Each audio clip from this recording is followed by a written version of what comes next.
ओम नमो भगवते वासुदेवाय। ओम नमो भगवते वासुदेवाय। ओम नमो भगवते वासुदेवाय। ओम अज्ञानतिमिरन्धस्य ज्ञानञ्जनं शलाकया चक्षुरुन्मिलितं तस्मै श्रीगुरुवे नमः। श्रीचैतन्यमनोभीष्टं स्थापितं येन भूतले स्वयं रूप कदा मह्यं ददाति स्वापदान्तिकं। वन्देऽहं श्रीगुरो श्रीयुतपदकमलं श्रीगुरून् वैष्णवांश्च श्रीरूपं साग्रजातं सहगणरघुनाथान्वितं सजीवं साद्वैतं सावधूतं परिजनसहितं कृष्णचैतन्यदेवं श्रीराधाकृष्णपादान् सहगणललिता श्रीविशाखान्वितांश्च। नमः ओं विष्णुपादाय कृष्णपृष्ठाय भूतले श्रीमते भक्तिवेदांत स्वामिति नामिने। नमस्ते सारस्वते देवे गौरवाणी प्रचारणे निर्विशेष शून्यवादी पाश्चात्य देशे तारणे। जय श्री कृष्ण चैतन्य प्रभु नित्यानंद श्री अद्वैत गदाधर श्रीवासादि गौर भक्त वृंद। हरे कृष्णा कृष्णा कृष्णा हरे हरे, हरे राम राम राम हरे हरे। हरे कृष्णा हरे कृष्णा। तो पिछले 2 सत्र हैं उसमें हमने देखा कि मनुष्य और जो पशु हैं उनमें क्या अंतर है, धर्म का अंतर है। और धर्म का एक अर्थ है उच्च जिज्ञासाएं करना। उच्च जिज्ञासाएं करना कि हम दुख क्यों भोग रहे हैं, परम सत्य क्या है, परम सत्य को कैसे जान सकते हैं। हमने 4 तरह के दुखों को देखा, 3 तरह के क्लेश को देखा और अंततः निष्कर्ष ये निकाला कि अगर हमें दुखों से निकलना है तो दुखों से निकलने के लिए हमें सबसे पहले अपने दृष्टिकोण को बदलना होगा, परम सत्य को जानना होगा। परम सत्य को जानने के लिए, कोई भी ज्ञान लेने के लिए उसके 3 तरीके होते हैं। पहला है प्रत्यक्ष प्रमाण, फिर है अनुमान प्रमाण, फिर है शब्द प्रमाण। तो प्रत्यक्ष प्रमाण जो है हमारी ज्ञानेंद्रियों के माध्यम से लिया जाता है। हमारी जो ज्ञानेंद्रियां हैं उसमें 4 तरह की त्रुटियां होती हैं। पहली होती है हमारी अपूर्ण इंद्रियां होती हैं, फिर हम भ्रमित होते हैं, फिर हम गलती करते हैं और गलती को छुपाने के लिए धोखा देते हैं।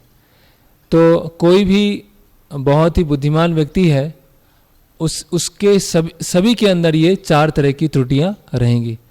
तो कोई भी बुद्धिमान व्यक्ति अगर बहुत अच्छा एक इंस्ट्रूमेंट बनाता है, माइक्रोस्कोप, टेलीस्कोप कुछ ही बनाता है, तो उसके द्वारा सभी तरह की जानकारी प्राप्त नहीं हो सकती है। क्यों? क्योंकि उसकी जो ज्ञान लेने का तरीका है, जिसके द्वारा वो ज्ञान ले रहा है, उसमें ही क्या है, अपूर्णताएं हैं, है ना। फिर हमने देखा अनुमान प्रमाण। अनुमान प्रमाण का अर्थ है कि प्रत्यक्ष के आधार पर जो अनुभव हुए हैं उसके आधार पर एक अनुमान लगाना, गैस लगाना, शायद ऐसे हो सकता है, शायद ये उसकी संभावना है, मे बी, परहैप्स, ऐसे अलग अलग। तो ये जो अनुमान प्रमाण होता है वो भी अंततः किस पे आधारित होता है, प्रत्यक्ष प्रमाण के पर आधारित होता है। तो प्रत्यक्ष गलत है, मतलब अपूर्ण है, तो अनुमान भी क्या होगा, अपूर्ण हो जाएगा। तो जो ज्ञान लेने का तरीका है, परफेक्ट ज्ञान लेने का तरीका है, वो है शब्द प्रमाण। और शब्द प्रमाण में क्या है, जो अथॉरिटी है, प्रमाणिक व्यक्ति है, उनसे सुनना। जैसे कि अगर पिता का पता लगाना है तो सबसे आसान तरीका है अपनी माँ से सुनना, है ना। फिर जो ये शब्द प्रमाण है, जैसे माँ के द्वारा पिता का पता चलता है, उसी तरह से जो शास्त्र हैं, वेद हैं, उनके द्वारा हमें परम सत्य का पता चलता है। तो तीनों चीज़ें होना आवश्यक है। जैसे कि एक हम कोई भी सामान्य ज्ञान लेते हैं, उसमें शिक्षक भी होते हैं, उसमें पुस्तकें भी होती हैं और एक इंस्टीट्यूट भी होता है। उसी तरह से शिक्षक कौन है आध्यात्मिक ज्ञान के लिए, गुरु। पुस्तकें क्या है, भगवत गीता, श्रीमद् भागवतम। और इंस्टीट्यूट क्या है, संप्रदाय, 4 संप्रदाय। उन 4 संप्रदाय में अगर हम ज्ञान लेते हैं तो ज्ञान क्या है, पूर्ण है। इसके पश्चात फिर हमने देखा कि वेदों की बहुत सारी शाखाएं हैं, है ना। श्रुति है, पूरा जो शास्त्र है उसमें श्रुति है, स्मृति है, वेद हैं, उपनिषद हैं, फिर पुराण है। तो इतना सब पढ़ने के लिए समय होना, इतना बुद्धि होना वो अभी के लोगों के लिए संभव, हम सबके लिए संभव नहीं है। इसीलिए जो वेदों का मर्म है, उसका जो सार है वो भगवत गीता में बताया गया है।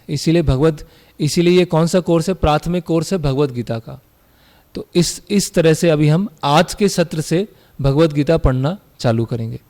फिर हमने आगे देखा कि जो शास्त्रों पर हमारी श्रद्धा है ना, वेदों के ऊपर हमारी श्रद्धा है, वो जो ब्रिटिशर्स हैं उन्होंने हटा दिया है ना। हमने मैकोले का पत्र देखा था जिसमें उसने बताया कि भारत बहुत खुशहाल है, बहुत ही समृद्ध है, किसी भी तरह की बेरोजगारी नहीं है, सब धनी है, और अगर भारत पर हमें राज्य करना है तो भारत की जो रीढ़ की हड्डी है उसको तोड़ना पड़ेगा। और उसकी रीढ़ की हड्डी क्या है?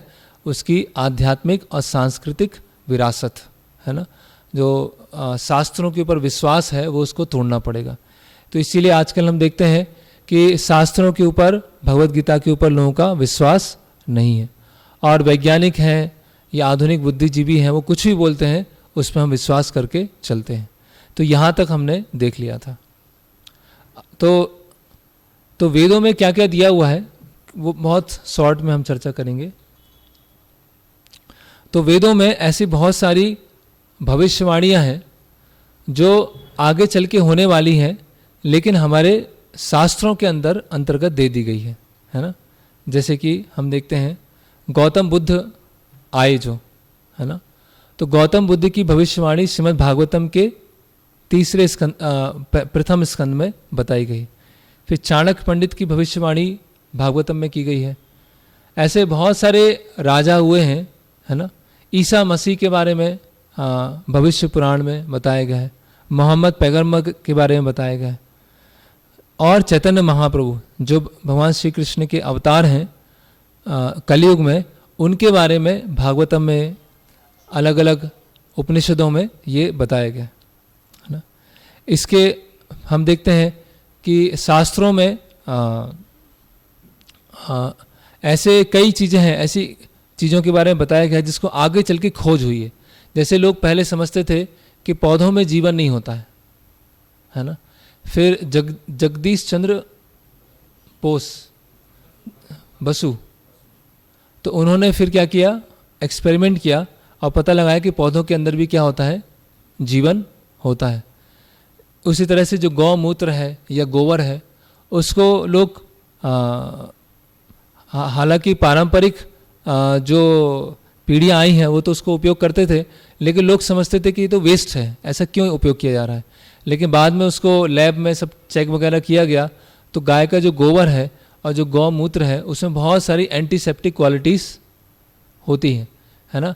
गौमूत्र से बहुत सारी बीमारियां चली जाती हैं। तो ये हमारे शास्त्रों में पहले से बताया गया है। अभी जो आधुनिक चिकित्सा विज्ञान है उसने नई नई खोजें की हैं, तो माता के गर्भ में एक शिशु का विकास कैसे होता है वो पता लगा जा सकता है। 2 महीने में क्या स्थिति है, 3 महीने में क्या स्थिति है, 6 महीने में क्या स्थिति है। ये जो भ्रूण विज्ञान है उसके बारे में कपिल मुनि ने अपनी माता देवहूति को तीसरे स्कंद में बहुत विस्तार से बताया है कि एक बच्चे का विकास कैसे होता है। और ये कब बताया है? सतयुग में बताया है। तो हमारे वेदों में इतनी एडवांस टेक्नोलॉजी के बारे में बताया है जिसको अभी पता चल रहा है। जैसे कि दिल्ली में एक वो है कुतुब मीनार है, कुतुब मीनार के पास में एक ध्रुव स्तंभ है ना। वो ध्रुव स्तंभ किससे बना हुआ है? ऐसे लोहे से बना हुआ है। बहुत सारे मुगलों ने अटैक किया, उसको तोड़ना चाहा लेकिन टूट नहीं पाया। और धूप पड़ रही है, बारिश पड़ रही है, ठंड पड़ रही है, लेकिन उस लोहे में जंग नहीं लगी है ना। लेकिन आज ऐसा लोहा या उसका मिश्रण नहीं बनाया जा सकता है जो समय के साथ नष्ट ना हो या उसमें जंग ना लगे। लेकिन प्राचीन लोगों ने ऐसे वो पिलर बना दिया, ध्रुव स्तंभ बना दिया जिसका कोई डैमेज हो ही नहीं सकता है। तो ऐसे वेदों में बहुत सारी अलग अलग उच्च स्तरीय ज्ञान के बारे में बताया गया है।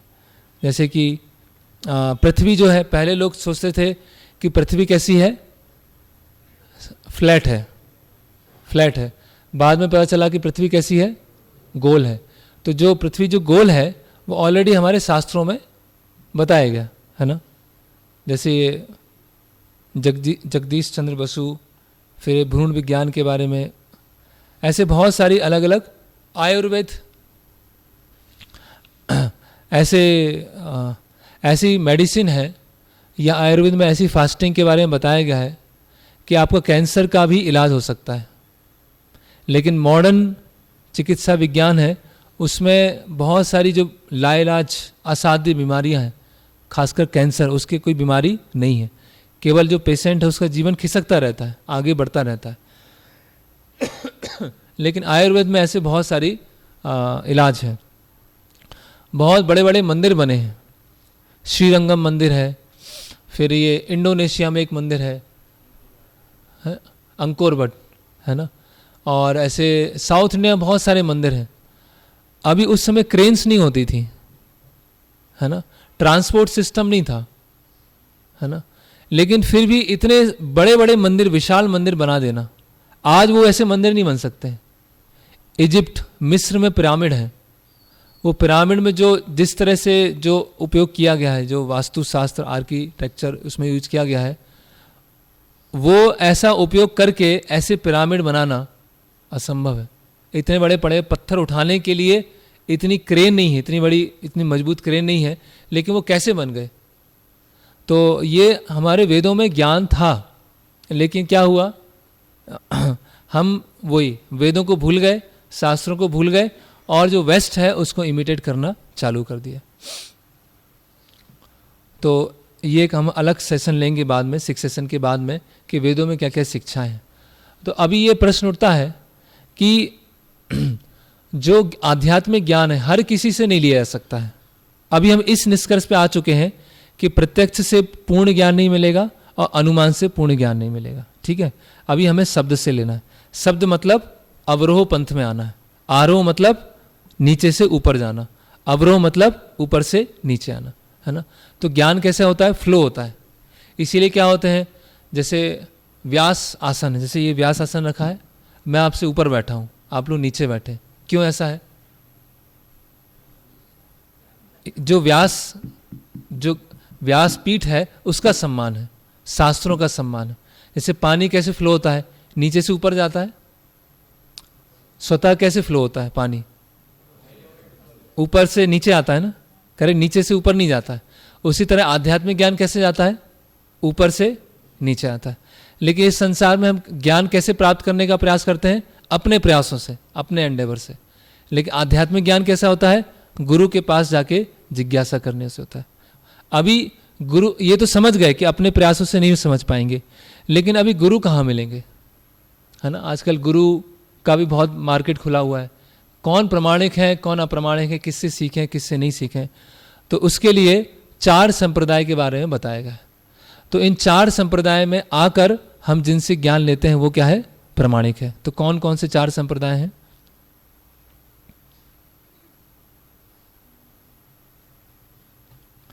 तो ये 4 संप्रदाय हैं जिनके माध्यम से भगवान श्री कृष्ण ने और ब्रह्मा जी ने ये ज्ञान दिया, ठीक है। तो पहला संप्रदाय है श्री संप्रदाय। तो श्री संप्रदाय में लक्ष्मी देवी को ज्ञान दिया गया। फिर है ब्रह्म संप्रदाय, ब्रह्मा जी को ज्ञान दिया गया। फिर रुद्र संप्रदाय, शिव जी को ज्ञान दिया गया। और कुमार संप्रदाय, चतुष्कुमार, जो ब्रह्मा जी के 4 पुत्र हैं उनको ज्ञान दिया गया, ठीक है। श्री संप्रदाय के जो आचार्य हैं वो हैं रामानुजाचार्य। ब्रह्म संप्रदाय के आचार्य हैं श्री मध्वाचार्य। रुद्र संप्रदाय के आचार्य हैं श्री निम्बार्काचार्य। और कुमार संप्रदाय के आचार्य हैं विष्णु स्वामी। रामानुजाचार्य संप्रदाय के बारे में जानना है तो आप श्रीरंगम जाइए, दक्षिण भारत जाइए। मध्वाचार्य संप्रदाय के बारे में जानना है तो उडुपी जाइए, कर्नाटका। निम्बार्काचार्य संप्रदाय तो पुष्कर के पास में है, राजस्थान।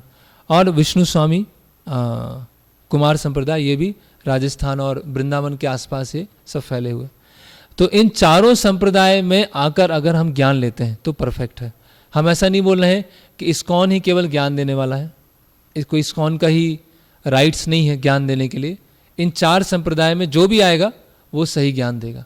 अभी आपको किसी भी आध्यात्मिक संस्था में जाते हैं तो आप पहले चेक कीजिए कि 4 में से किसी संप्रदाय में आती है कि नहीं आती, और आती है तो अच्छा है, आप ज्ञान ले सकते हैं, उसमें कोई हानि नहीं है। तो इस्कॉन जो है वो किस में आता है? ब्रह्म संप्रदाय में आता है, ब्रह्म मध्व गौड़ीय संप्रदाय, है ना। अभी श्री संप्रदाय में जाके आप ज्ञान लेंगे, बढ़िया है, जाइए, कुमार संप्रदाय में जा सकते हैं, कोई समस्या नहीं।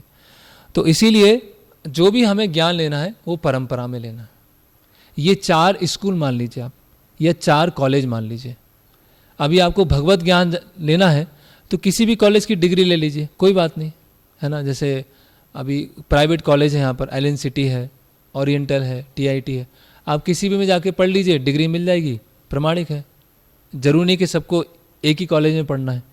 उसी तरह से ये इस्कॉन जो है वो वेदों की शिक्षाएं जो परंपरा में चली आ रही हैं उसको यथारूप प्रस्तुत करता है। ठीक है। We haven't got to manufacture something. We simply repeat the words and the instruction given by the predecessor.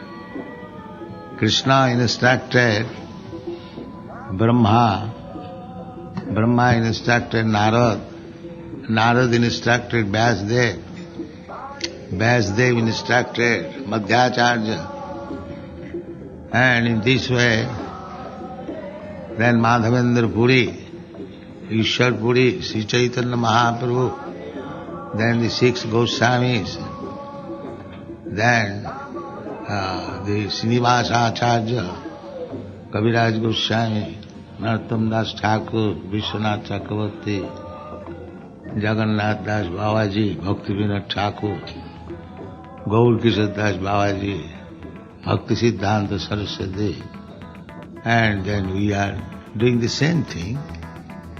There is no difference. That is the specific procedure of the Krishna consciousness movement. तो ये जो शिक्षाएं हैं आधुनिक समय में AC भक्ति वेदांत स्वामी शिल प्रभुपाद जो इस्कॉन के फाउंडर आचार्य हैं, उन्होंने ये शिक्षाओं को भगवत गीता को लिखा। तो हमारे यहाँ भगवत गीता उपलब्ध है, भगवत गीता यथारूप, है ना। जिस उद्देश्य से भगवान श्री कृष्ण ने ज्ञान को दिया था अर्जुन को, वही उद्देश्य उसमें बना के रखा गया है। तो यहाँ पर हमारा जो कल का सेशन है वो कंप्लीट हो गया, है ना। कि परम सत्य को कैसे जान सकते हैं? शास्त्रों के माध्यम से। भगवान को देखना है तो कैसे जान सकते हैं? शास्त्रों के माध्यम से। तो भगवान को देखने से पहले क्या होता है? जैसे हम बोलते हैं आईसी, ओके आईसी, तो क्या आईसी मतलब सुना। तो भगवान को देखने का तरीका क्या है? कान। पहले कान से सुनते हैं तब भगवान को देख पाते हैं। डायरेक्ट अगर भगवान को हम देखने जाएंगे तो क्या होगा? भगवान को हम नहीं देख पाएंगे। ठीक है। तो भगवान को देखने का, परम सत्य को देखने का तरीका क्या है? सुतिक्षा पंथा, कान के माध्यम से, है ना। इसीलिए हमें अपने कानों को बस देना है ना। तो बताया गया है कि कलयुग में ऐसे बहुत सारे गुरु हैं जो अपने शिष्यों की जेब को खाली करने में एक्सपर्ट है, उनके अकाउंट को खाली करने में एक्सपर्ट, लेकिन ऐसे गुरु बहुत कम है जो उनको अनर्थों को खत्म करने में दक्ष है ना। तो गुरु को बस आपसे एक चीज चाहिए, ना आपका पैसा चाहिए, कुछ नहीं चाहिए, आपकी समृद्धि चाहिए। क्या क्या चाहिए? कान चाहिए बस। इसलिए कान मरोड़ते हैं ना टीचर, सजा देने के कान मरोड़ते। तो बस हम कान ही नहीं देख पाते। कान मतलब सुनना, श्रवण। तो वहां से परम सत्य को जानने का प्रारंभ होता है। तो ये हमारा सेशन कंप्लीट हुआ। अभी हम नेक्स्ट में स्टार्ट करते हैं।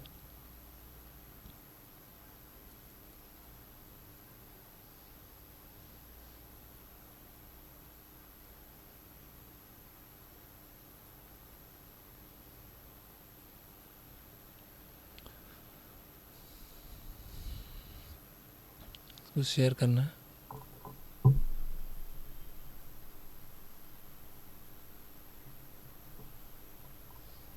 ओके। आत्मा का विज्ञान। तो अभी हमने भगवत गीता प्रारंभ कर ली। क्यों किया भगवत गीता? क्योंकि प्रत्यक्ष और अनुमान से हम ज्ञान नहीं ले सकते।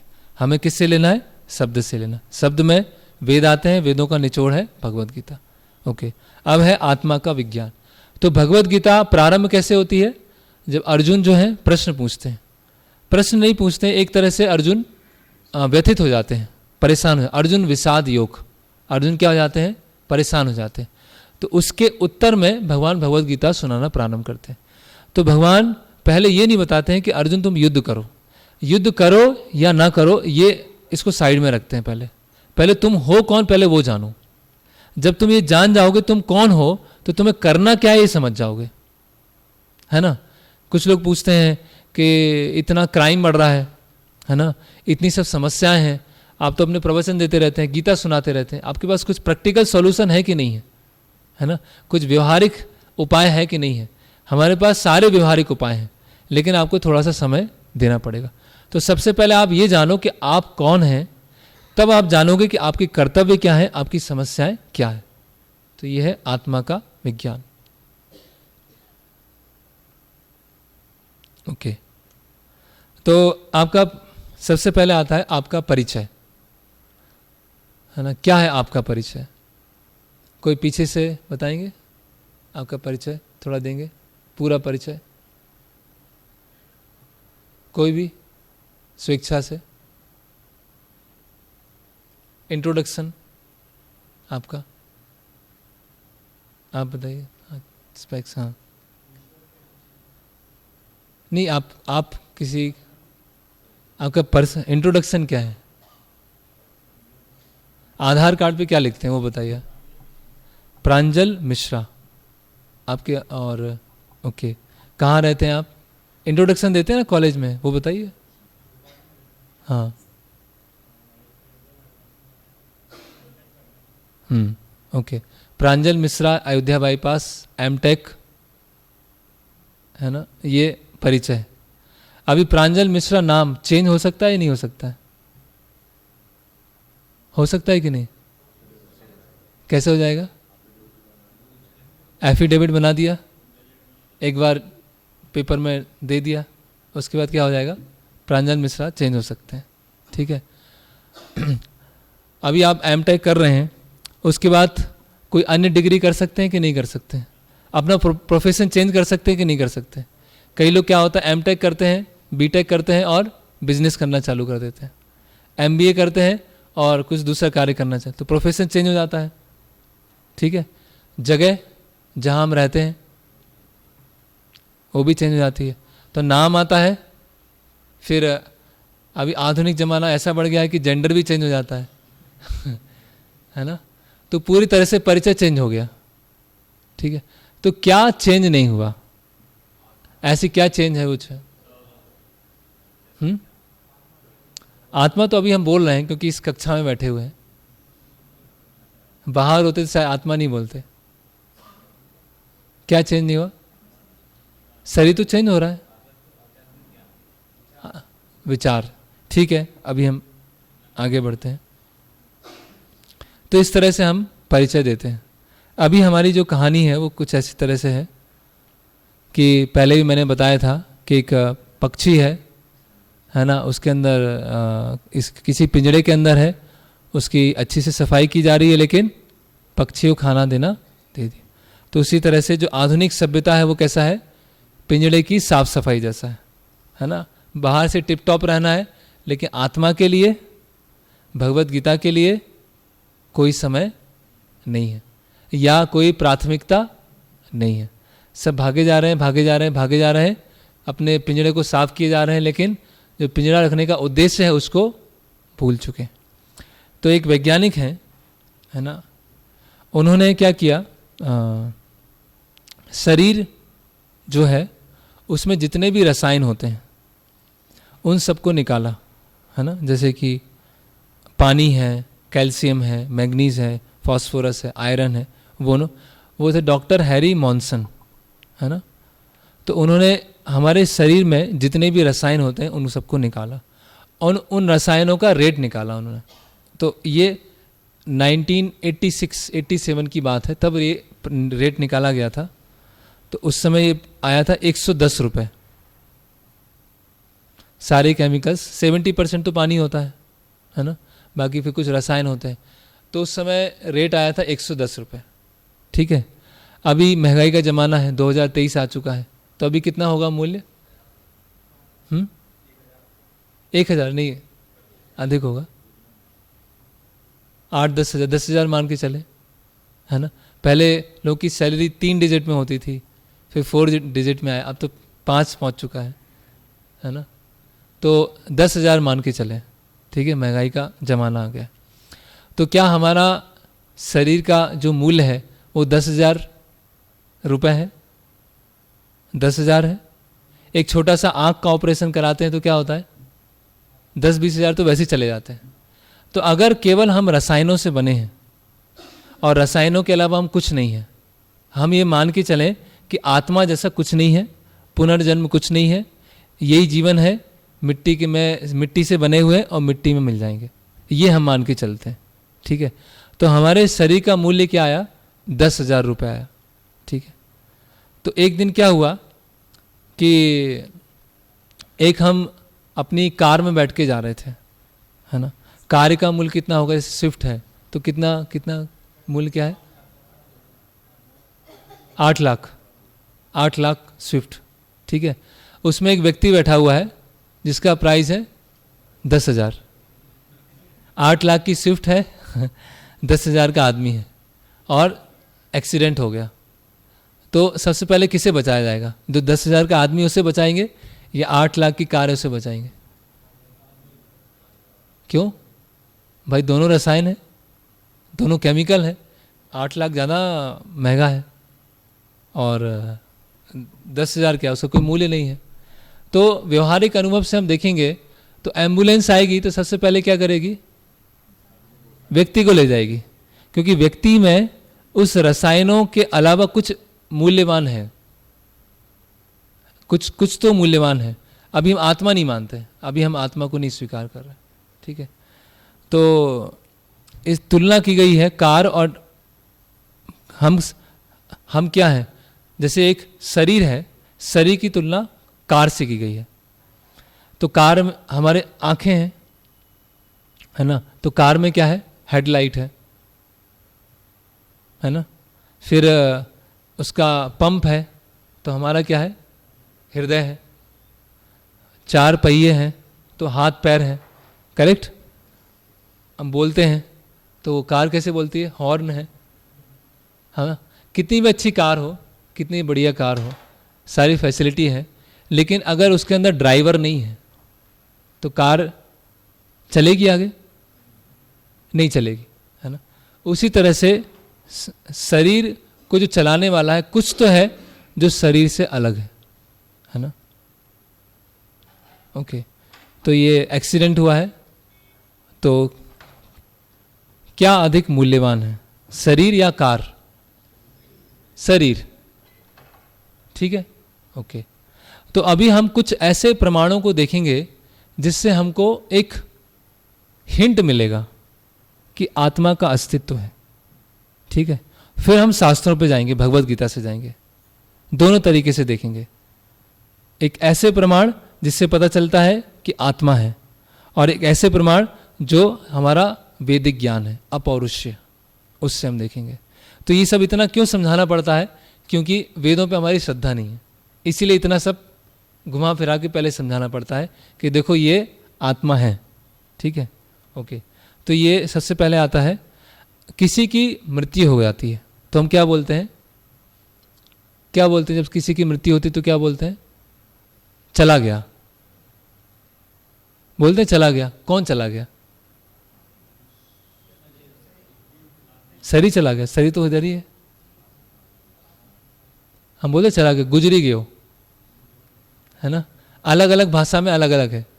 उड़िया में क्या बोलते हैं? मोरी गेलो ऐसे अलग अलग भाषाएं बोलेंगे, है ना। चला गया, गुजर गया, पास्ड अवे, है ना। तो कौन चला गया? तो व्यवहारिक अनुभव से अगर जिस शरीर से हमको प्रेम है वो तो हमारे सामने ही है, तो पास में बैठे रहो, गले लगाओ, लेकिन क्या होता है? क्या बोलते हैं? जल्दी ले जाओ, जलाने ले जाओ जल्दी। बहुत समय शरीर रहेगा तो अपशकुन होता है घर में, जल्दी ले जाओ। बस जिस शरीर के साथ 30 साल, 40 साल, 50 साल रहे, जब उसकी मृत्यु हो गई तो क्या करते हैं? तुरंत जला देते हैं, करेक्ट। तो ये common sense is a sense which is not so common, है ना। कॉमन सेंस एक ऐसा सेंस है जो इतना भी कॉमन नहीं होता है आजकल लोगों में। फिर दूसरा है अंतःकरण, है ना। अंतःकरण क्या है? तो कोई भी वॉलंटियर इसमें बनना चाहेंगे? आपका मजाक नहीं उड़ाएंगे, लेकिन फिर भी कोई वॉलंटियर इसमें। हाँ, ये आप, क्या नाम है आपका? नहीं, आपसे। हाँ, अनिल। ओके, तो अनिल, ये जो है, ये क्या पहने आप? शर्ट है, किसकी शर्ट है? अरे आपकी है ना। इतना इतना ही नहीं सोचना है। ये बाल हैं, किसके बाल हैं? ये क्या है? हाँ, ये क्या है? नाक, किसकी नाक है? हाँ, शरीर आपका है, तो आप कौन है? तो हम क्या बोल रहे हैं? मेरा कान, मेरी नाक, मेरी शर्ट, मेरे बाल, तो मैं कौन हूं? हम ऐसा बोलते हैं, मैं बाल, मैं शर्ट, ऐसे नहीं बोलते ना। तो ये एक प्रभुपाद जी एग्जाम्पल देते हैं, है ना। अंतःकरण, इंट्यूटिव अंडरस्टैंडिंग।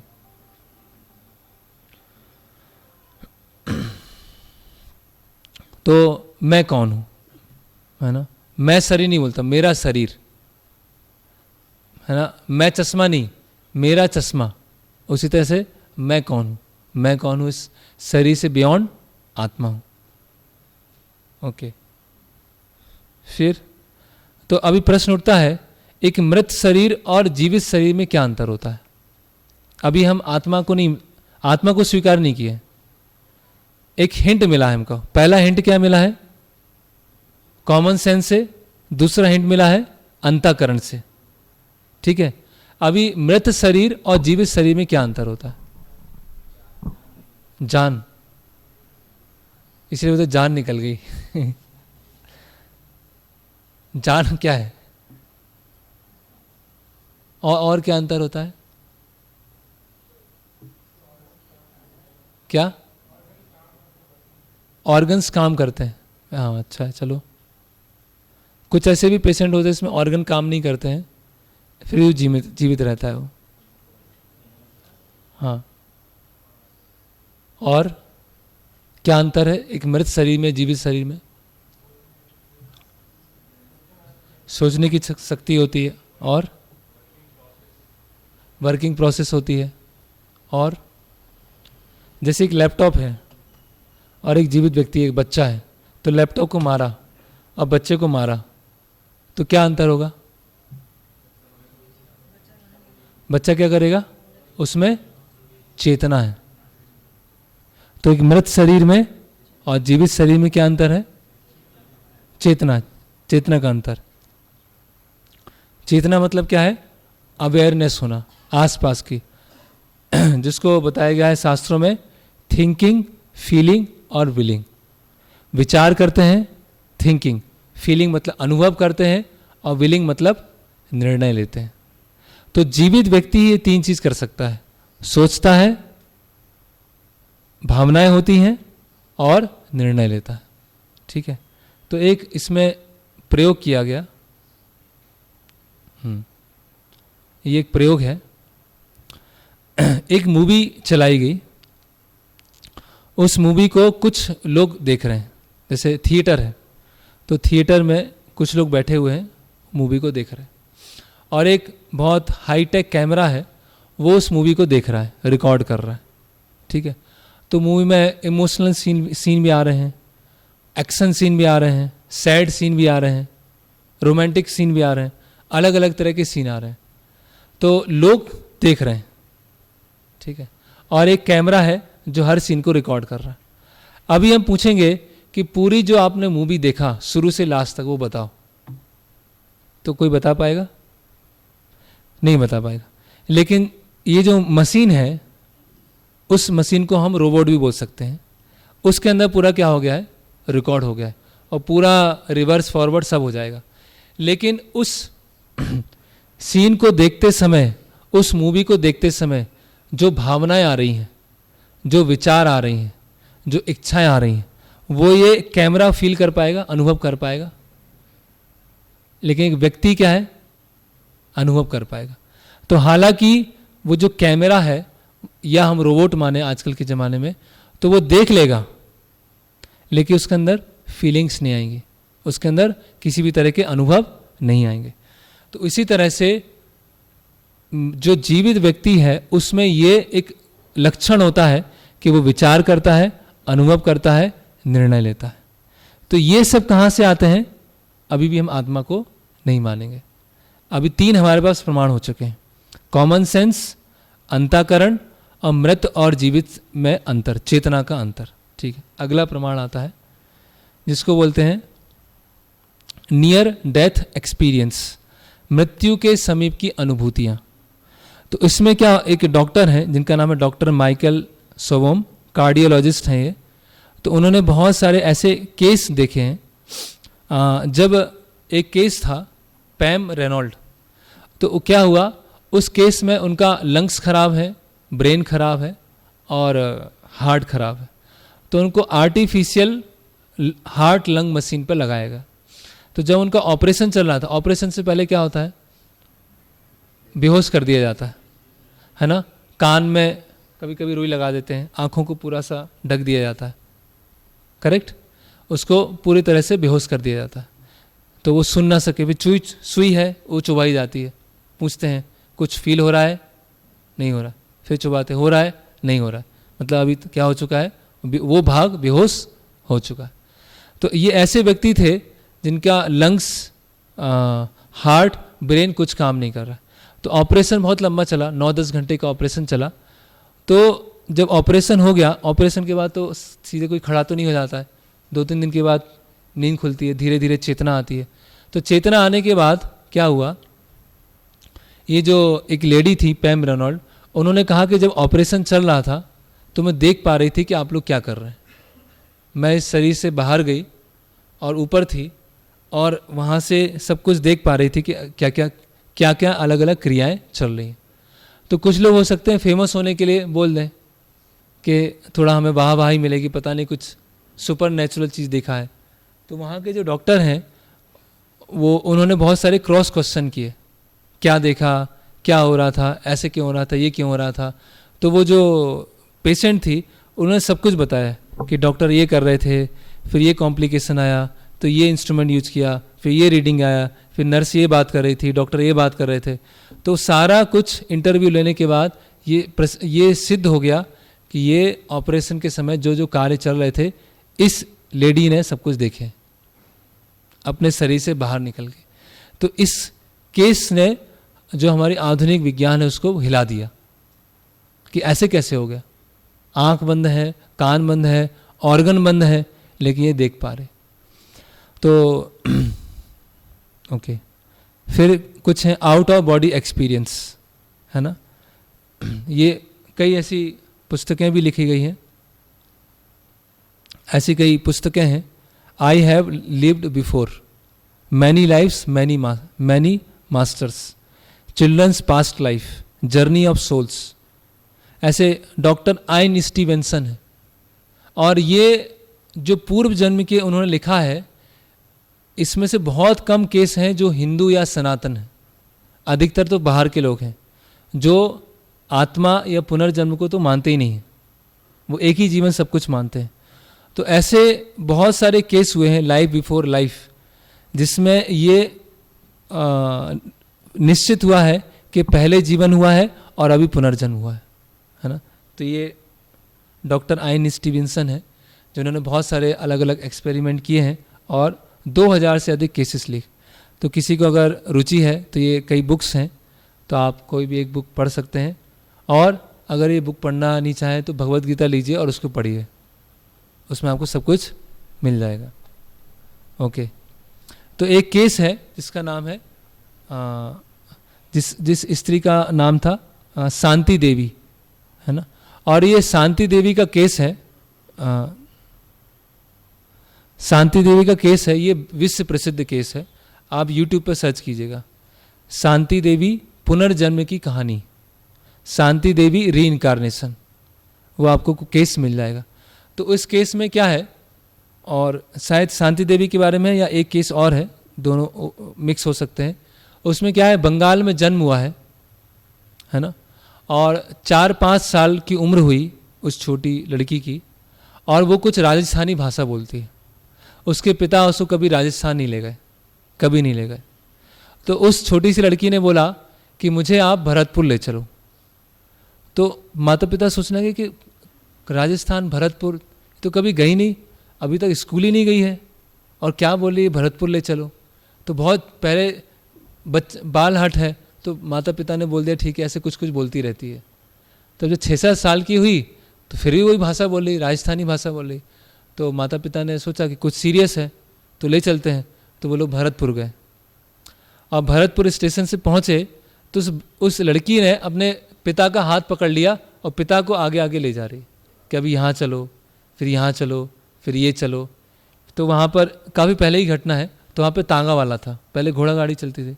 तो वो तांगे वाले के पास में गई और उसने बताया कि ये मोहल्ला है, आप यहाँ ले चलो। तो वो तांगा वाला ले गया, और वो बता रही है 6-7 साल की लड़की है जो कभी नहीं आई उस क्षेत्र में, कभी नहीं आई। बता रही यहाँ चलो, फिर यहाँ चलो, फिर यहाँ चलो, फिर वो घर पहुँची। और फिर उसका एक बच्चा है वहाँ पर, उसकी उम्र है 40 साल। वो 6 साल की है और बच्चा है 40 साल का, और पति की मृत्यु हो चुकी। तो फिर अभी ये सब केस कैसे होते हैं, हो सकता है कुछ मन से बोल रहे हैं, तो अभी इतनी जल्दी तो पुनर्जन्म को लोग स्वीकार नहीं करते हैं। तो बहुत सारे क्वेश्चन किए गए, बहुत सारे प्रश्न किए गए, और सभी प्रश्नों के उसने उत्तर बिल्कुल ठीक दिए, एकदम सटीक आंसर दिए। तो ये सिद्ध हो गया कि पिछले जन्म में इसका यहाँ पर घर था, इसके ये पति पत्नी थे, इसके बच्चे थे, इसके सास ससुर थे, और इसका भी जन्म यहाँ बंगाल में किसी परिवार में हुआ। ऐसे हजारों केस हैं, है ना। एक अमेरिका का केस है, द्वितीय विश्व युद्ध में एक पायलट था, जो ये युद्ध होते हैं उसमें जो प्लेन उड़ाए जाते हैं, उसका वो चीफ था। उसकी क्या हो गई, प्लेन क्रैश से मृत्यु हो गई, और उसका किसी दूसरे कंट्री में जन्म हुआ, यूरोप की किसी कंट्री में जन्म हुआ। तो उस बच्चा जो था, 2-3 साल का बच्चा था, वो केवल प्लेन ही चलाता था। उसके जो खिलौने होते थे तो प्लेन होते थे बस, और किसी से नहीं खेलना, बस प्लेन से खेलना। तो माता पिता बहुत सारे खिलौने लेके आते थे, वो खेलते ही नहीं था किसी से। उसने बोला कि जहाँ पे प्लेन बनाए जाते हैं आप मुझे वो ले चलो, थोड़ा मुझे देखना है क्या चलता है। तो जहाँ प्लेन बनाने की जो फैक्ट्री हैं बड़े बड़े, तो वहाँ ले गए। तो वहाँ के टेक्नीशियन हैं, वहाँ से वो बच्चा 6-7 साल का बच्चा बात कर रहा है कि ये पार्ट कैसा है, ये पार्ट कैसा लगा है, ये ठीक नहीं लगा है, ये ऐसा चलता है। तो सब चौकन्ने रह गए कि 6-7 साल के बच्चे को प्लेन के क्या क्या पार्ट्स होते वो कैसे पता है। तो अलग अलग फिर डॉक्यूमेंट्स निकाले, वर्ल्ड वॉर में कौन कौन मरा था, किस किस की मृत्यु हुई थी। फिर इस बच्चे का देखा गया, ये बच्चा कैसे कार्य कर रहा है। तो पता चला ये पहले एक पायलट था और उसकी मृत्यु हुई वर्ल्ड वॉर 2 में, और ये अभी बच्चा है ना। उन्होंने कभी गीता का ज्ञान नहीं लिया, कभी पुनर्जन्म के बारे में पता नहीं था। और तो ऐसे बहुत सारी जीवंत वृत्तांत हैं जिसमें पुनर्जन्म के बारे में बताया गया। ओके, तो ये पूर्व जन्म की स्मृतियाँ। ओके, फिर डॉक्टर आइंस्टीन ने बताया कभी कभी किसी चीज़ से हमारी मृत्यु होती है तो उस समय डर लगता है। किसी को हाइट से बहुत डर लगता है, देखा हमने, कोई अगर ऊंचाई पे जाएगा तो बहुत डरता है। किसी को चाकू से डर लगता है, किसी को आग से बहुत डर लगता है, किसी को पानी देखता है तो पानी से डर लगता है। तो कहीं ना कहीं उसका कुछ कनेक्शन है ना। अभी इससे हम डी प्रूफ नहीं बोल सकते हैं क्या उसकी मृत्यु पानी में डूबने से हुई थी या उसको खाई में फेंक दिया था, इससे हुई थी। इससे एक हिंट मिलती है बस, है ना। फिर आता है जुड़वा बच्चे, है ना। तो जुड़वा बच्चे होते हैं, है ना। तो जुड़वा बच्चों में क्या खासियत होती है, जैसे कि है जी, एक जैसे दिखते हैं, है ना। हैबिट भी एक जैसी होती है। तो मैं मेरे घर पे मेरी एक मौसी हैं, उनके 2 बच्चे हैं, उनका नाम रखा सोनू मोनू। एक ही टाइम पे जन्म हुआ, कुछ सेकंड का डिफरेंस उनमें, दिखने में एक जैसे लगते हैं एकदम, एक बिल्कुल एक जैसे। एक की आदतें कैसी हैं, गंदा रहना। एक की आदतें कैसी है, बिल्कुल साफ सुथरा रहना। एक की आदत ऐसी है कि मंदिर जाना, घर में पूजा चल रही है तो वहाँ जाके बैठ जाता है, कुछ भगवान की कुछ पूजा करने लगता है, फूल चढ़ाने लगता है। एक ऐसा है कि मंदिर के आसपास भटकते ही नहीं है, उसको मंदिर ले जाते हैं तो छोड़ के चला जाता है। तो बिल्कुल विपरीत एकदम स्वभाव। एक पढ़ने में बहुत तेज है, एक म्यूजिक में बहुत तेज है। एक अंदर के काम में तेज है, एक बाहर के काम में बहुत तेज है। एक ही टाइम पे जन्म हुआ, एक ही तरह के दिखते हैं। और आश्चर्य की बात क्या है, अगर हम आधुनिक विज्ञान से देखें तो उनके जो केमिकल्स हैं वो भी सब सेम है। इसको टेक्निकल भाषा में बोले तो क्रोमोसोम, ये सब एकदम सेम है। तो आप आधुनिक चिकित्सा से देखें, जेनेटिक्स से देखें, हर चीज़ से देखें, दोनों एकदम आइडेंटिकल हैं, सेम है, उनमें कोई अंतर नहीं है। लेकिन स्वभाव में अंतर क्यों है, पर्सनैलिटी में अंतर क्यों है? अंतर इसीलिए है क्योंकि दोनों में अलग अलग कुछ है, कुछ तो है। ठीक है, ओके। तो फोबिया होता है कई लोगों को, ये तो मैंने बता दिया। तो हमने 6 प्रमाण देखे अभी तक, अभी हम शास्त्रों पर नहीं पहुंचे। पहला प्रमाण क्या है, सामान्य ज्ञान, कॉमन सेंस। दूसरा प्रमाण क्या है, अंतःकरण। तीसरा प्रमाण क्या है, मृत शरीर और जीवित शरीर में अंतर, चेतना। चौथा प्रमाण क्या है, मृत्यु के समीप के एक्सपीरियंस। कितने हुए, 4 5 हुए, गिना किसी ने? 4 हो गए, 1 2 3 4 हुआ। फिर क्या हुआ, आउट ऑफ बॉडी एक्सपीरियंस, वो नियर डेथ एक्सपीरियंस। फिर जुड़वा बच्चे, है ना, और पुनर्जन्म। ऐसे 6-7 प्रमाण है जिससे हम समझ सकते हैं कि कुछ तो है जो इस शरीर के बियॉन्ड है। उसका हमारे शास्त्रों में बताया गया है, वो क्या है, आत्मा, स्पिरिट, सोल। ठीक है, तो भौतिक दृष्टिकोण क्या है, अगर किसी को आत्मा, अगर हमें केवल एक चीज पता चल गया, हम शरीर नहीं है, आत्मा है, तो हमारे जीवन में क्या आ जाएगी, क्रांति आ जाएगी। कैसे क्रांति आ जाएगी, हम समझेंगे कि ये जीवन ही अपने आप में पूरा जीवन नहीं है, इससे पहले भी हमारे जीवन हुए हैं, है ना। आपकी क्या नाम है आपका? हरिश्चंद्र जी। उम्र कितनी है आपकी? 42 साल। 45 साल पहले कहाँ थे आप? पता नहीं, लेकिन कहीं ना कहीं थे आप, कहीं ना कहीं होंगे, है ना। तो अगर आप सोचें कि आत्मा कुछ नहीं है, यही जीवन सब कुछ है, तो आप क्या सोचेंगे, बस शरीर है, जड़ पदार्थों से बना हुआ है, आगे कोई जीवन नहीं है, जितना शोषण करना है करो, कोई पाप नहीं है, कोई पुण्य नहीं है, कोई अच्छा नहीं है, कोई बुरा नहीं है, जिसको जो अच्छा लगे वो करो। आजकल ये बहुत चल गया है, भाई जिसको जो अच्छा लग रहा है वो करने दो ना, क्यों इतना फोर्स कर रहे हो? नहीं, अगर आत्मा का ज्ञान है, शास्त्रों का ज्ञान है, तो शास्त्रों में बताया गया है। अभी किसी को चोरी करना अच्छा लगता है, भाई मुझे तो क्या चोरी करना बहुत अच्छा लगता है, तो पुलिस डिपार्टमेंट को नहीं पकड़ना चाहिए। पुलिस डिपार्टमेंट पकड़ने आएगी, बोले मुझे तो ये अच्छा लगता है, क्यों पकड़ रहे हैं मुझे? तो अच्छा बुरा, पाप पुण्य, सही गलत, ये कैसे निर्धारित होगा? जब हमारे अंदर आत्मा का ज्ञान हमको पता चलेगा। अगर आत्मा का ज्ञान नहीं है तो सही गलत हम समझ नहीं पाएंगे। ओके, तो पहला है, हम केवल जड़ पदार्थों से बने हुए रसायनों की थैली है और मृत्यु के बाद सब खत्म हो जाएगा। तो सब इसी दृष्टिकोण पे जीवन जीते हैं। अभी तक यहाँ तक लाने का उद्देश्य क्या था, ये समझना कि सबका जीवन यही चल रहा है। चल रहा है कि नहीं चल रहा है, ईमानदारी से बताइए। सब ऐसे सोच रहे हैं, लेकिन आध्यात्मिक दृष्टिकोण क्या है, हम इस शरीर से बियॉन्ड है। कौन है? आत्मा है जो इस भौतिक शरीर में फंसी हुई है, और जब शरीर की मृत्यु हो जाती है तो आत्मा की मृत्यु नहीं होती है, उसको पुनर्जन्म प्राप्त होता है। तो इससे हमारा पूरा जीवन को देखने का दृष्टिकोण बदल। इसीलिए पहले क्या बोलते थे, भाई झूठ बोलने से डरा करो, पाप करने से डरा करो। अब क्या है, क्या है पाप? शराब पीना तो पियो, क्या है? वो भी तो केमिकल है और हम भी केमिकल हैं। एक केमिकल दूसरे केमिकल को पी रहा है, इसमें क्या बुराई है?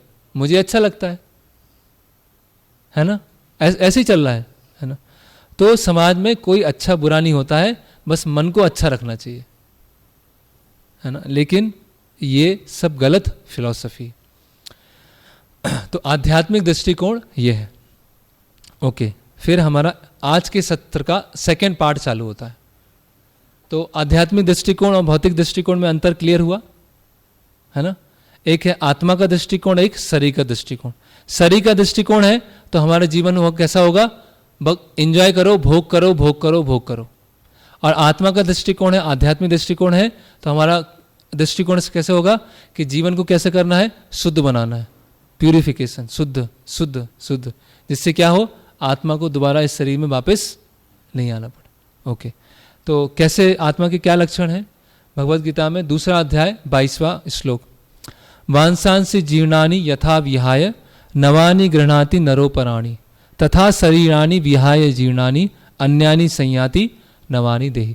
जिस तरह से शरीर अपने पुराने वस्त्रों को त्याग कर नए वस्त्रों को धारण करता है, उसी तरह से देहधारी आत्मा पुराने शरीर को त्याग कर नए शरीर को ग्रहण करती है। अभी ये सबके लिए है, चाहे मुस्लिम है, चाहे वो क्रिश्चियन है, चाहे वो नास्तिक है, चाहे वो हिंदू है, चाहे पारसी है, सबके लिए आत्मा का ज्ञान है ना। ओके,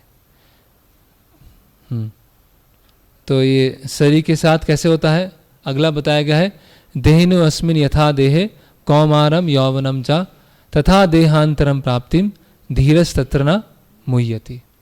कि जो देहधारी आत्मा है पहले किस में आती है, पहले बचपन का शरीर होता है, फिर किशोर अवस्था का शरीर आता है, फिर मध्यम अवस्था का शरीर आता है और अंततः बुढ़ापे का शरीर आता है ना।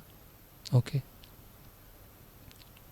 तो शरीर हमारा इस तरह से बदलता रहता है ना।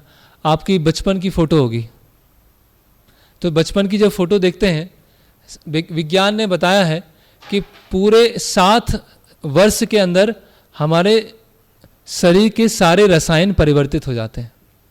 हमारा ब्रेन जिस रसायन से बना है वो परिवर्तित हो जाता है, हमारा हार्ट पूरा परिवर्तित हो जाता है। लेकिन आप बचपन की फोटो उठाएंगे तो क्या याद देख के क्या लगेंगे, क्या सोचते हैं आप? अगर बचपन की किसी ने स्वीट मेमोरीज है ना, तो आप कुछ अपना स्टेटस पे डालते हैं ना, स्वीट मेमोरीज, बचपन की यादें। तो बचपन की जो फोटो देख के आपको क्या लगता है, क्या आता है? तुरंत स्मरण आता है ना, कुछ घटना याद आती है कि बचपन में मैंने ऐसा किया था, मैं यहाँ पे घूमने गया था, मुझसे ये गलती हुई थी, ऐसी याद आती है कि नहीं आती? अभी जो याददाश्त है, मेमोरी है, वो कहाँ पर है स्टोर? दिमाग। दिमाग मतलब क्या? दिमाग क्या है? अरे हैं? नहीं, वो मेमोरी कहाँ पर है? सोचने की ताकत अलग होती है, मेमोरी कहाँ है? स्मरण शक्ति कहाँ है? ब्रेन तो चेंज हो गया ना, 7 साल में ब्रेन चेंज हो गया।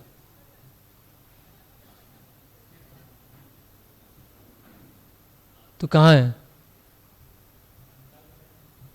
अंतःकरण क्या होता है? Inner self. ये तो बस शब्द हैं, ये तो कवियों की कविताएं हैं। तो अंदर, इनर सेल्फ एग्जैक्टली क्या है, हम जो भी है स्पष्ट रूप से चर्चा करना चाहते हैं। तो ये कहाँ पे संचित होता है? हमारा सूक्ष्म शरीर, जिसको बोलते हैं मन, बुद्धि और अहंकार। मन और बुद्धि में ये स्मृतियां रहती हैं हमारी। जैसे हम 10 साल पहले कुछ देखते हैं तो एकदम से याद आ जाता है, अच्छा ये हुआ था। तो अभी हमें दूसरा शरीर कैसे मिलता है, कैसे अगला शरीर, दूसरा शरीर होगा?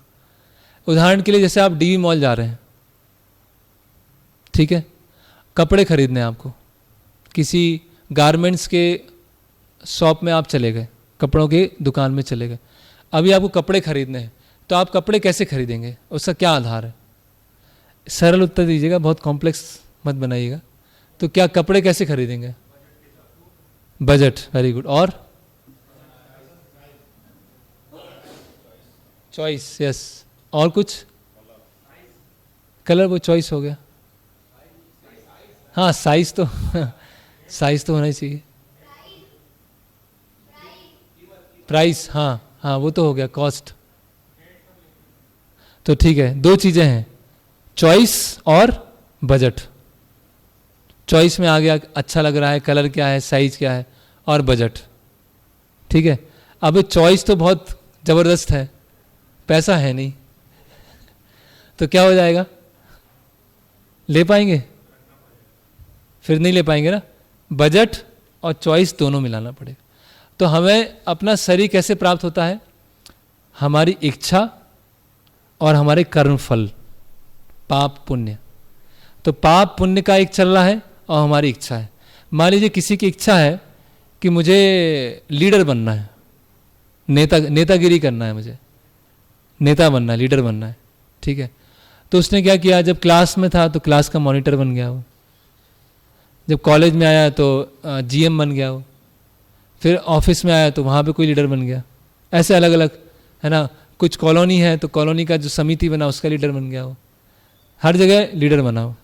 लेकिन काम किए पूरे पाप में, पूरे पाप में काम किए, सभी नियमों को तोड़ा उसने। तो पाप है उसके पास और इच्छा क्या है? लीडर बनने की। तो अगले जन्म में वो कुत्ते का लीडर बन जाएगा, है ना, बुलडॉग बन जाएगा। जब उसकी गली में दूसरे कुत्ते आएंगे तो ऐसा भौंकेगा, ऐसा भौंकेगा कि सब कोई आसपास भटकेंगे नहीं। तो उसकी जो इच्छा थी लीडर बनने की वो भी पूरी हो गई, उसका जो कर्म फल है वो भी पूरा हो गया। तो दो चीज़ों पर, और तीसरी चीज़ भी है, उस पर हमारा अगला शरीर निर्भर करता है। हमारी इच्छाएं, मृत्यु के समय चेतना और हमारे पूर्व के कर्म, इन तीनों पर निर्भर करता है कि अगला शरीर कैसे प्राप्त होगा। ये सारे विषय बहुत विस्तार से हैं, मैं आपको बहुत शॉर्ट में बता रहा हूँ। तो भगवद गीता में बताया गया है, यम यम वापी स्मरम भावम तजन्ते अंते कलेवरम तम तमेव कौन्तेय सदा तद्भाव भाविता। ठीक है, तो अलग अलग स्पीसीज क्यों होती हैं, है ना। पद्म पुराण में बताया गया 84 लाख तरह की योनियां होती हैं। तो जलचर होते हैं 9 लाख, वनस्पति होते हैं 20 लाख, जीव जंतु होते हैं 11 लाख, पक्षी 10 लाख, पशु 30 लाख और मनुष्य 4 लाख। ये अलग अलग योनियां कैसे हैं? कोई पक्षी है, कोई पशु है, कोई मनुष्य में सुंदर है, बुद्धिमान है, किसी का जन्म तो ऐसे परिवार में हुआ है जिसको कुछ कमाने की जरूरत नहीं है, सब कुछ रखा रखा है, मिल गया है, किसी का फुटपाथ पे जन्म हुआ है। तो ऐसे अंतर क्यों आता है? क्या भगवान क्या पार्शियल हैं? भगवान क्या पक्षपाती हैं कि किसी को तो ऐसी जगह जन्म दे दिया जहाँ कोई समस्या नहीं है, किसी को ऐसी जगह जन्म दे दिया जो फुटपाथ पर है, जहाँ बचपन से ही बीमार है? तो ये क्या है? कर्म का सिद्धांत, जिसको हम 5वें सेशन में और अच्छे से विस्तार से चर्चा करेंगे। लेकिन एक हिंट देने के लिए कि हमारी जैसी इच्छाएं हैं, हमारे जैसे कर्म हैं, उसके अनुसार निर्धारित होगा कि किस घर में, कहाँ पर, किस योनि में हमारा जन्म होगा। ओके, तो ये अलग अलग तरह की योनियां हैं। आप चिड़ियाघर में जाइए, जू में जाइए, है ना, तो वहाँ सभी तरह की 84 लाख, भगवान ने ऐसा मॉल बनाया है जिसमें 84 लाख तरह की ड्रेस हैं। सोचिए आप, डीबी मॉल में भी नहीं होंगी 84 लाख तरह की ब्रांड। किसी ने भी, रेमंड्स ने, किसी ने भी इतने ब्रांड नहीं निकाले होंगे, लेकिन भगवान ने कितने निकाले हैं? 84 लाख तरह की ब्रांड। और वो 84 लाख तरह की ब्रांड कैसे डिसाइड होती हैं? कर्म फल और हमारी इच्छा से। ओके, ओके, तो ये जड़ पदार्थ है, मृत है, अगर उसमें आत्मा आ जाती है तो वो आकार में परिवर्तित हो जाता है ना। ओके, आत्मा के बिना शरीर कैसा हो जाता है? जैसे शरीर में क्या आने लगती है? दुर्गंध आने लगती है, सड़ने लगता है ना। जैसे आप देखिए, कभी किसी घर में चूहा मर गया तो क्या होता है? कुछ समय के बाद आती है, बदबू आती है। जब वो चूहा घूम रहा होता है घर में तब बदबू आती है, तो क्यों आ रही बदबू? मर गया वो, क्यों आ रही? क्योंकि आत्मा के बिना जो पदार्थ हैं वो बेकार हैं, है ना। ओके, लास्ट टॉपिक आज का, है ना, वो है जब आत्मा के ज्ञान को हम समझ गए तो मन को कैसे कंट्रोल करें। ये मन बहुत शत्रु है, ये, है ना। मन है कि मानता नहीं। तो मन को कैसे कंट्रोल किया जाए। ओके, तो बस 10 मिनट में अब कंप्लीट कर लेंगे। तो भगवान की ये, ओके, एक मिनट। ओके, इससे भगवान की 2 तरह की शक्तियां होती हैं, पराशक्ति और अपराशक्ति। पूरा चार्ट में खोल देता हूं। ओके, तो पराशक्ति जो है वो आत्मा है, सत, चित और आनंद। और अपराशक्ति है, उसमें सूक्ष्म शरीर है और स्थूल शरीर। स्थूल शरीर किससे बना होता है? पृथ्वी, जल, अग्नि, वायु, आकाश, 5 महाभूत से। जैसे कि सर्दियां हैं, तो सर्दी में क्या होता है, हमने इनर पहना है और फिर उसके ऊपर शर्ट पहनी है, ब्लेजर पहना है, स्वेटर पहना है, ठीक है। तो उसी तरह से आत्मा के ऊपर है 2 तरह के आवरण है, एक सूक्ष्म शरीर का है और एक स्थूल शरीर का है ना। तो आत्मा किससे बनी है? सत, चित, आनंद से। सत मतलब हमेशा रहने वाला, चित मतलब ज्ञानवान, और आनंद मतलब आनंद से ओतप्रोत। तो ये हमारा स्वभाव है, हम हमेशा रहना चाहते हैं, ज्ञान युक्त रहना चाहते हैं और हमेशा आनंदित रहना चाहते हैं। ये हमारा स्वभाव है। लेकिन हमारा स्वभाव किससे ढक गया है? सूक्ष्म शरीर और स्थूल शरीर से, ठीक है। ओके, तो इससे और अच्छे से समझ में आएगा। स्थूल शरीर क्या है? पृथ्वी, जल, अग्नि, वायु, आकाश। सूक्ष्म शरीर क्या है? मन, बुद्धि, अहंकार। और आत्मा क्या है? सच्चित आनंद, ठीक है। तो शरीर के ऊपर जैसे शर्ट है और उसके ऊपर क्या है? स्वेटर। उसी तरह से आत्मा के ऊपर सूक्ष्म शरीर है और स्थूल शरीर। इन सब का हम विस्तार से वर्णन करने वाले हैं। जैसे मन, बुद्धि, अहंकार। मन कैसा होता है? हाँ, चंचल होता है। मन में क्या होता है? जैसे कि हमारी वो होती है, पेन ड्राइव होती है, हार्ड डिस्क होती है, उसमें क्या होता है? स्टोरेज होता है। तो मन में सब स्टोर होता है। ये देखा, वो स्टोर हो गया। इस्कॉन मंदिर गए, वो स्टोर हो चुका है। कुछ खा के आए, स्टोर हो चुका है। ट्रेन में गए, अलग अलग सीन देखे, स्टोर हो गया। फिर एकदम से याद आता है। ये मन। बुद्धि का काम क्या होता है? विवेक। ये सही है, ये गलत है, ये सही है, ये गलत है। जैसे कि एक उदाहरण, कोई किसी 10वें माले पर खड़ा हुआ है ना, और पैराशूट करने का उसको शौक है। तो सोचता है पैराशूट बांध के इस पर जंप लगाता हूँ, मजा आएगा। मजा किसको आएगा? मन को। बुद्धि क्या बोलती है? भाई मर सकते हो, टांग टूट सकती है। तो जो तुरंत आनंद प्राप्त होता है वो किससे प्राप्त होता है? मन को। और जो लॉन्ग टर्म सोच पाता है वो कौन होता है? यस। तो एक होता है श्रेयस, एक होता है प्रेयस, है ना। प्रेयस मतलब तुरंत आनंद मिलने वाला, और श्रेयस मतलब आगे चल के आनंद मिलने वाला। तो बच्चे के लिए तुरंत आनंद किससे मिलता है? खेलने में। तो बच्चे के लिए खेलना क्या हो गया? श्रेयस हुआ, प्रेयस हुआ? प्रेयस। और स्कूल जाना उसके लिए क्या हुआ? माता पिता क्या बोलेंगे? देखो स्कूल जाना होगा, वो उसके लिए क्या है? श्रेयस है। तो उसी तरह से जो तुरंत इंद्रियों से आनंद मिलना है वो क्या है? प्रेयस। लेकिन आध्यात्मिक ज्ञान लेना है और उसके अनुसार जीवन जीना है, वो क्या है? श्रेयस। तो उसमें कष्ट होता है ना। ओके, तो बस इसको हम एंड करते हैं। बस ये लास्ट एक चार्ट है। ओके, तो ये ज्ञानेंद्रियां हैं, आंखें, आंख, कान, जिह्वा, त्वचा, ठीक है। ये कर्मेंद्रियां हैं। तो ज्ञानेंद्रियां कहाँ गई?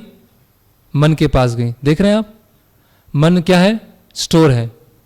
पूर्व अनुभव हैं, अपूर्ण इच्छाएं हैं, विचारों का संग्रह स्थान। और ये सीपीयू को सिग्नल देता है। सॉफ्टवेयर क्या है? सीपीयू को सिग्नल देता है। तो ये पूरी एक व्यवस्था है, उसको और आसानी से हम समझ लें। ओके, थोड़ा जल्दी समझ में आएगा हमको। रथ है ये। रथ में जो 5 घोड़े हैं वो क्या है? इंद्रियां हैं। रस्सी क्या है? मन है। और जो सारथी है, चलाने वाला, वो क्या है? बुद्धि। और जो उसमें यात्री बैठा हुआ वो क्या है? आत्मा। तो शरीर रूपी हमारा ये रथ है। तो अभी हमारी जो 5 इंद्रियां हैं वो कैसा है? आंख कुछ देखना चाहती है, जीभ कुछ खाना चाहती है, कान कुछ सुनना चाहते हैं। अभी ऐसे चल रहा है। तो अगर किसी रथ में जो 5 घोड़े बंधे हुए हैं, एक घोड़ा उधर जा रहा है, एक घोड़ा इधर जा रहा है, एक घोड़ा इधर जा रहा है, तो क्या होगा? चल पाएगा? नहीं चल पाए। बस ऐसे ही हमारे जीवन का रथ चल रहा है अभी। इसी लोगों का माइंड क्या है? डिस्टर्ब है ना। अभी माइंड को अगर कंट्रोल करना है तो कैसे कंट्रोल होगा? रस्सी को अगर पकड़ के रखना है तो क्या करना पड़ेगा? बुद्धि को स्ट्रांग करना पड़ेगा। तो बुद्धि कैसे स्ट्रांग होगी? भगवत गीता पढ़ने से। इसीलिए सेशन हो रहा है, ठीक है। तो अभी हमारे जीवन का रथ कैसा है? ऐसा है हमारा। ये हमारे जीवन के रथ की हालत हो रही है कि इंद्रियां भगाए ले जा रही हैं, भगाए ले जा रही हैं, भगाए ले जा रही हैं, और बेचारा वो आत्मा है, उसकी तो हालत ही खराब है ना। वो तो गिर ही जाएगा वो। तो कैसे मन को कंट्रोल किया जाए? लोग पूछते ना, मन नहीं लगता है, मन को कैसे कंट्रोल किया जाए? तो आज तो बहुत शॉर्ट में आपको बताएंगे, फिर बाद में कोई दूसरे सेशन में देखेंगे। तो भगवत गीता में बताया गया है कि नियंत्रित मन हमारे मित्र के समान है और अनियंत्रित मन हमारे शत्रु के समान है। जैसे चाकू है, चाकू से हम क्या कर सकते हैं? जान बचा भी सकते हैं और जान ले भी सकते हैं। डॉक्टर होता है, ऑपरेशन करते हैं, तो उसी ऑपरेशन करने वाले से आप मार भी देंगे। तो मन आपका मित्र भी बन सकता है और मन आपका शत्रु भी बन सकता है। कैसे होगा वो? किस पर निर्भर करेगा? बुद्धि पर। तो भगवान भगवत गीता में ये बता रहे हैं। अभी जो अनकंट्रोल माइंड होता है, जिसकी बुद्धि क्या है? सशक्त नहीं है, वो अनकंट्रोल माइंड क्या करता है समाज में? Tension, frustration, depression. इसीलिए आयुर्वेद में बताया गया है कि शरीर की बीमारी जो होती है वो मन से चालू होती है। अगर कोई कितना भी बीमार हो लेकिन मन से वो स्ट्रांग है तो क्या हो जाएगा? उसको बीमारी लगेगी नहीं। और मन से हार गया मतलब बस हार गया। तो आयुर्वेद में बताया गया है कि जो सबसे पहली बीमारी होती है वो होती है काम, क्रोध और लोभ। उससे बाकी बीमारी चालू होती है ना। तो अगर अनियंत्रित मन है तो हमारे जीवन का जो रथ है वो बहुत ही खतरनाक स्थिति में है। और उसकी वजह से क्राइम क्यों हो रहा है? अनियंत्रित मन है ना। करप्शन क्यों हो रहा है? अनियंत्रित मन। लोग इतना टेंशन में क्यों है? ब्लड प्रेशर क्यों बढ़ा हुआ है? डायबिटीज क्यों है? अनियंत्रित मन। और अनियंत्रित मन इसीलिए है, उसकी वजह से क्या होता है? इंद्रियां फुल स्पीड से भाग रही हैं, मन पूरा विचलित हो चुका है और भ्रष्ट बुद्धि हो गई। तो ये समाज में फिर होता है, हत्याएं होती हैं, बलात्कार होता है, शराब पीना, व्यभिचार करना, ये सब अनियंत्रित मन के परिणाम। ओके। तो कोई उपाय है इस मन को नियंत्रित करने का? तो 2 चीजें करना है आपको। क्या करना है? एक तो भगवत गीता पढ़ना है, उससे आपका सारथी अच्छा हो जाएगा। बुद्धि, आपको इच्छा भी होगी इधर उधर, तो क्या होगा? तुरंत भगवत गीता का पता चलेगा। और दूसरा क्या करना है? मंत्रा मेडिटेशन, मंत्र ध्यान करना है। तो मंत्र मतलब क्या होता है? मन प्लस त्रा, मना त्रायते इति मंत्रा। जो मन को उसकी निम्न प्रवृत्तियों से मुक्त करे उसको बोलते हैं, और उसको लिबरेशन की तरफ ले जाए उसको बोलते हैं मंत्र। तो जो एक महामंत्र है, हरे कृष्णा कृष्ण कृष्ण हरे हरे, हरे राम राम राम हरे हरे। तो इति षोडशक नामनाम कलि कल्मष नाशनम नाता परतम उपाय सर्व वेदेषु दृश्यते। तो कलि संतरण उपनिषद में बताया गया है कि ये 16 अक्षरों का नाम ही अपने आप में पर्याप्त है, जो कलयुग के सभी तरह के कल्मष से हमें मुक्त करने के लिए पर्याप्त, और सर्व वेदेषु दृश्यते, वेदों में बताया गया। तो इस तरह से अभी हम मंत्र जप का अभ्यास करेंगे, एक माला आज करेंगे हम, और उसके पश्चात आगे आने वाले तीनों सेशन में हम रोज एक एक माला करेंगे, जिससे हमको धीरे धीरे उसकी आदत हो जाए। तो अभी हमने आत्मा के ज्ञान को समझ लिया, शास्त्रों के ज्ञान की समझ लिया, लेकिन हमारी स्थिति ऐसी नहीं होना चाहिए, है ना। हमको सिखा दिया शिकारी आएगा, दाना डाल, जाल बिछाएगा, दाना डालेगा, फंसना नहीं है। पक्षियों का एक सेमिनार हुआ और पक्षियों को सिखाएगा, शिकारी आएगा, जाल बिछाएगा, दाना डालेगा, फंसना नहीं है। और सबने ये सीख लिया, शिकारी आएगा, जाल बिछाएगा, दाना डालेगा, उसमें फंसना नहीं है। लेकिन हुआ क्या? फंस गया। तो आत्मा का ज्ञान केवल चिंतन और मनन करने का नहीं है, वो व्यवहारिक ज्ञान है ना। वो हमें कैसे व्यवहार में लगाते हैं, वो एक मंत्र ध्यान से हम आज प्रारंभ करेंगे। और कल का हमारा सेशन है भगवान कौन है, ये कल का हमारा सेशन रहेगा, ठीक है। हरे कृष्णा। तो किसी का कोई प्रश्न है तो आप प्रश्न पूछ सकते हैं, और उसी समय आप माला वितरित कर दीजिए, हम एक माला जप करेंगे, ठीक है। जब तक आप प्रश्न पूछिए।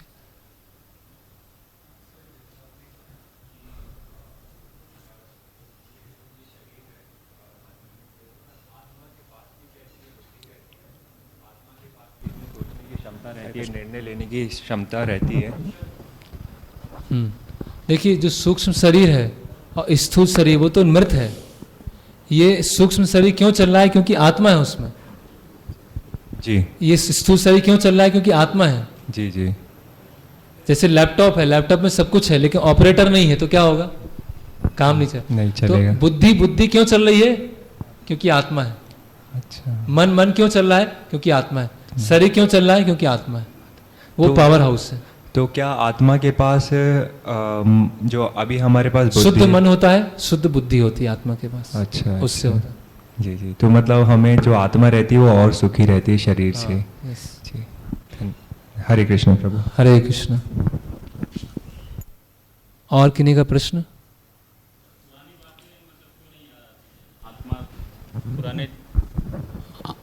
आत्मा जो है पुरानी जीवन की चीजें क्यों नहीं रिमेम्बर करवाती हैं? इस जीवन का या पुराने जीवन का? पिछले जीवन की। हाँ, ओके।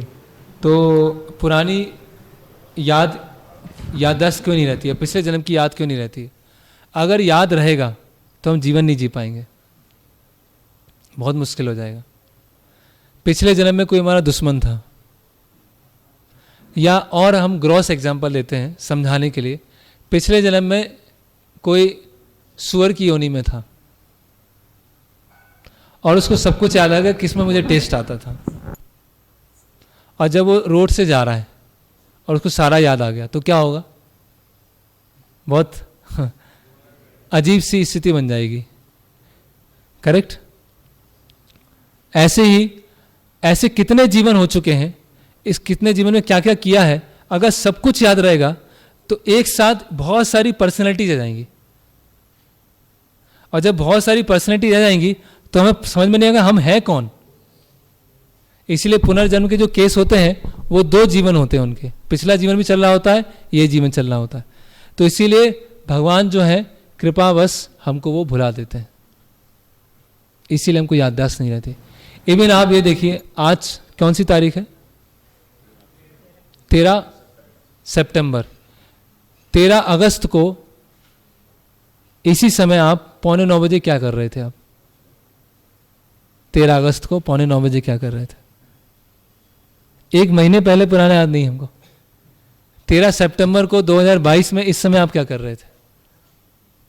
क्योंकि आत्मा क्या है, बहुत अणु है, बहुत सूक्ष्म है, तो भूल जाती है और पुरानी याददाश्त भगवान भुला देते हैं। शुरू में कुछ लोगों को याद एग्जाम्पल दिया कि मतलब याद रहता है, कुछ लोगों को याद रहता है क्योंकि वो उस परिस्थितियों से बहुत आसक्त होते हैं, बहुत अटैच्ड होते हैं, तो इस लोगों को कुछ कुछ चीज़ें याद रह जाती हैं। तो इसीलिए पूर्व जन्म की स्मृतियाँ बताया मैंने कि कुछ लोग बहुत ज़्यादा आसक्त होते हैं। कभी कभी ऐसा बताया जाता है कि कोई किसी ने बहुत पाप कर्म कार्य किए हैं और घर का मालिक है, तो उसका जन्म होता है कुत्ते या छिपकली की तरह और घर के आसपास ही घूमता रहता है वो, ऐसा भी होता है, आसक्त है ना वो। ओके, और कोई प्रश्न? पीछे माइक दे दीजिए, मुझे भी एक माला दे दीजिए। हरे कृष्णा गुरुजी। हाँ। सो ये चक्र ऐसे ही चलता रहेगा क्या, मतलब मनुष्य की Very योनि good. लेना ही क्या बहुत अच्छा। अल्टीमेट ऑब्जेक्टिव होता है? उसके लिए आपको 5वें सेशन में आना पड़ेगा। Thank you. ओके, हरे कृष्णा। आपको कर्म का सिद्धांत और कर्म चक्र से निकलना उसमें बताया जाएगा। ओके, और कोई प्रश्न? ओके, सबके पास में माला आ गई? तो हाँ, एक प्रश्न इसमें है।